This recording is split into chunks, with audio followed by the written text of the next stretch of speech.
Hello and welcome to Ask Amanda Now.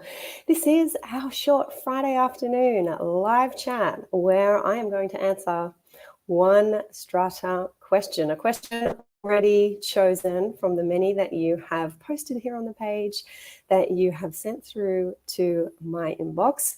One Strata question answered by a Strata lawyer. That is me here today for you. How's your week been? Hopefully you've enjoyed some lovely weather this week. I certainly have. No, I'm not at home. I am traveling a little bit the last couple of days for a family commitment. I will be heading back to my home office over the weekend. No doubt you've been busy in Strata as I have been, and there's a lot that's challenging you at the moment. I know that because you've sent a wide range of questions through to my inbox and you've asked some here on the page. Always hard to choose that one question for our Ask Amanda Now, but we've done it. We're going to dive straight into it. I'll ask the team to bring the question up onto the screen here for us and we'll jump in. Lots of live eyes already coming in here. Lots of you excited for today's session. I'm going to bring that banner up on the screen here for you now. So you know what the question is. No more suspense. I have chosen Fiona's question to answer here today. Very good one. One that I see come up in my legal practice. I get asked this question by my clients. If a committee member is suing the owners corporation, should they remain on the committee? Great question. One that you may have wondered about previously. Maybe you're a committee member and you are in litigation, in tribunal proceedings with your owners corporation. You're wondering, oh, should I stay or should I go? Fiona's question had a little bit more detail that she did send through. I think it was in my inbox. I think this additional detail, if you're not seeing it further down here on the page. In Fiona's community, there is a building manager who has, as I understand it, commenced some legal proceedings against the owners corporation. They also happen to be on the committee. Now, it's a reasonably large committee. There's more than 6, I'm going to say, on the committee. And this building manager does tend to try and influence decisions on the committee. They're also suing the owners corporation at the moment. I'm not sure. Fiona didn't let me know what the dispute is about. And as I'm going to share, that, in my view, is relevant. This is the building manager on the committee. They are also a lot owner. And should that committee member remain while they are in legal proceedings with the owners corporation is Fiona's question. Great one. If you are coming in and you want to say hello before I jump in and answer this one, you're welcome to. I've already got hellos here from Petra. I've got a hello from Wendy. Not sure if the quality of my video might be a little bit not so good today because I am in a different spot, but I hope the audio is coming through clearly for you. If at any stage we have an issue with the audio team, I'll just ask you to alert me to that. If the video is not coming through here for you clearly, please do open up your ears and I will make sure you get everything you need in answer to this question. Hey Maureen, hey Vivian. Awesome, the ladies are out in force here today. If you want to say hello, you're more than welcome to. All right, Fiona's question. She's got a committee member who also happens to be a building manager on the committee. They're suing the owners corporation. Should they remain on the committee? There are 2 perspectives from which we can tackle this question. First of all, we have the perspective of the committee member themselves, that person who is suing the owners corporation. I often get asked this question by owners who are also committee members who come to my legal practice. They're wanting to, or they are in the middle of tribunal proceedings with their owners corporation, and they say, Amanda, should I stay on the committee?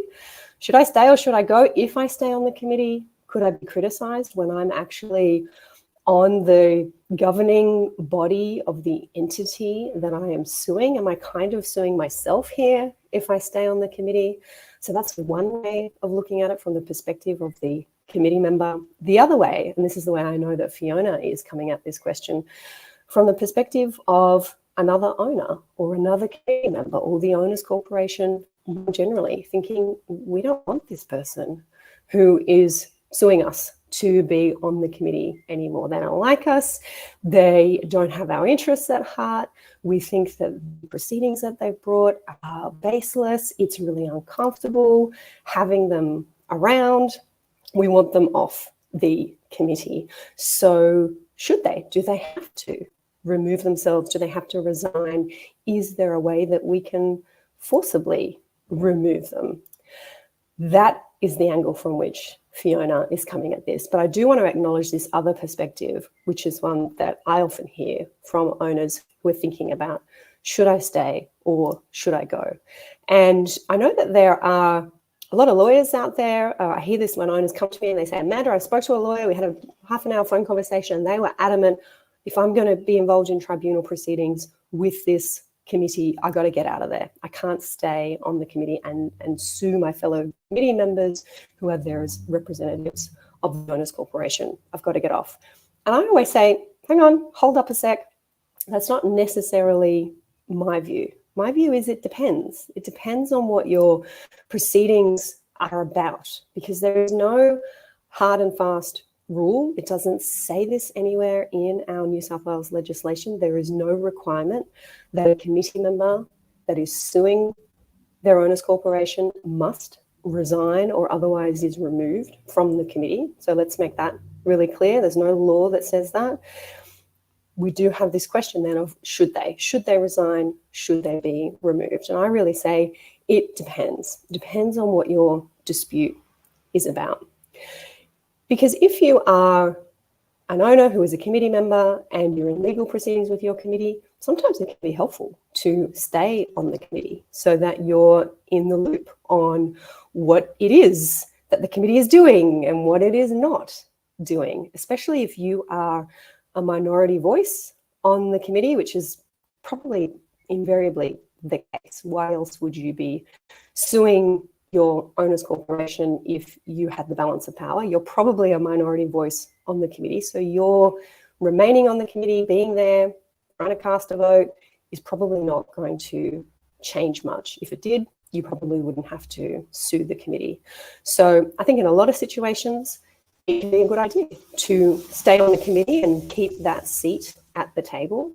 If you are the secretary of the committee, that is not ever a role that I tell owners to give up lightly. Secretaries, as you may have heard me say here before, secretaries have really wide-ranging powers. They can convene meetings on their own say-so. Don't need the rest of the committee to support that decision. They can convene a meeting. They can draft the agenda for the meeting. They can draft the minutes for the meeting. And if you are a secretary who is in dispute with your owners corporation, you may actually be able to get a few problems solved that way. So it can be a good idea as a secretary to stay on the committee. On the other hand, your continued presence on the committee could paralyze the committee. Maybe that committee can't make decisions because you're blocking them. Maybe they can't discuss important issues because they overlap with your legal issues and you don't want to waive, or the owners corporation rather doesn't want to waive the privilege that it has between it and its lawyer. So sometimes if you're in dispute with your owners corporation, staying on the committee is not such a great idea because it can paralyze that committee. You've also got to bear in mind that as a committee member that is in dispute with an owners corporation, you have to disclose your conflict of interest anytime your case or the matters that are the subject of your case come up for discussion at committee members. So if there's a motion on a committee meeting agenda that relates to the legal proceedings or an issue that is in the legal proceedings, you as a committee member have to put your hand up and say, hey, I think I've got a conflict in involving myself in this discussion. I'm going to have to withdraw from voting. I can't. The legislation in New South Wales is that you can't then vote on that matter where you have a conflict. So that is why staying on the committee can be difficult for committees that can then be frozen. You may not have a quorum because that member with the conflict has disclosed their interest and has to excuse themselves. So that could be a reason why you as an owner actually want to remove yourself from the committee, or your owner's corporation may want to forcibly remove you from the committee. And I'm going to get to that. So if we have this example where a committee member is suing their owner's corporation because their balcony is leaking and it hasn't been fixed, every time that issue comes up for discussion in committee, every time that litigation comes up for discussion in committee, I say that committee member who is suing the owner's corporation has to declare their conflict and remove themselves from voting. If that means your committee can't make decisions about that issue, then it's probably a good idea that you remove yourself from the committee. As for an owner's corporation forcibly removing someone from the committee, yes, that can be done. And Fiona did ask this in her further question. Not only should they remain on the committee, but can we get rid of this person who is suing the owner's corporation? The short answer to that is yes. An owner's corporation can convene a general meeting, put forward a motion to vacate one of the committee positions, this particular committee member's position, and you need an ordinary resolution to get that motion passed. So if the majority of those owners who are present and are voting at that meeting say, yep, we want this committee member to vacate their position, they're in litigation with the owners corporation, their mere presence on the committee is paralyzing the decision making, we can't get motions across the line because they're conflicted, or either not declaring their conflict of interest and they're voting in their own favor, this person just has to go, then the way to do that is to convene a general meeting, put that motion forward for the position to be vacated and resolve that motion by ordinary resolution. You can do all that under Section 35 of the Strata Schemes Management Act in New South Wales. So we have a link to Section 35 of our Strata Schemes Management Act here. I'm getting just a couple of notes. I can see Alona sent a note saying that the video is frozen. I've got some notes from the team saying every now and then we're getting frozen here.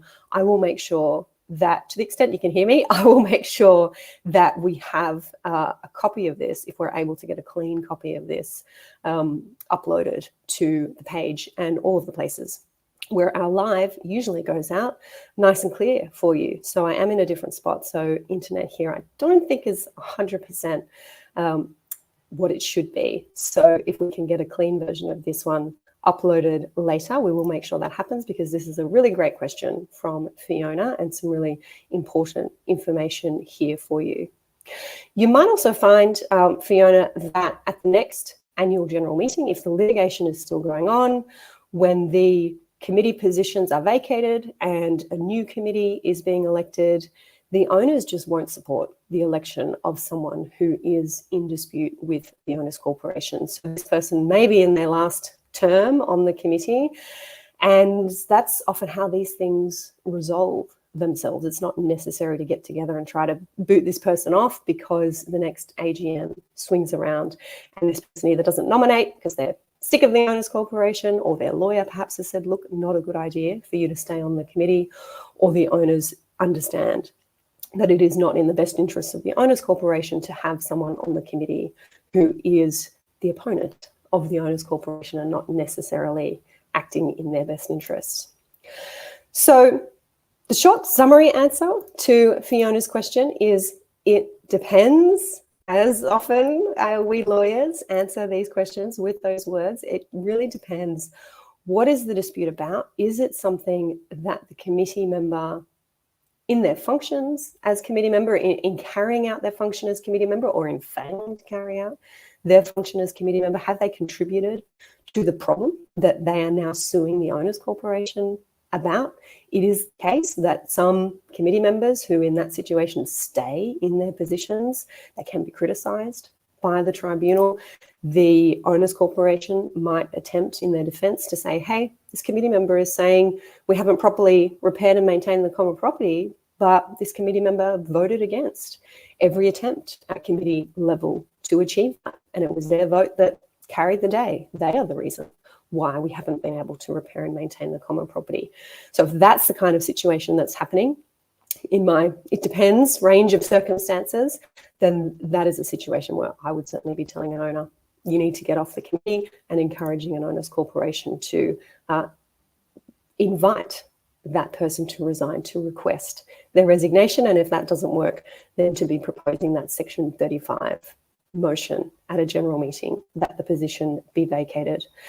From the perspective of the committee member, there can be benefits to staying on. There can certainly be downsides, and you don't want to be putting yourself in that situation where you might be criticised in your own tribunal proceedings for having stayed on the committee and prevented the committee from being able to move forward, being able to make decisions in the best interest of the owner's corporation.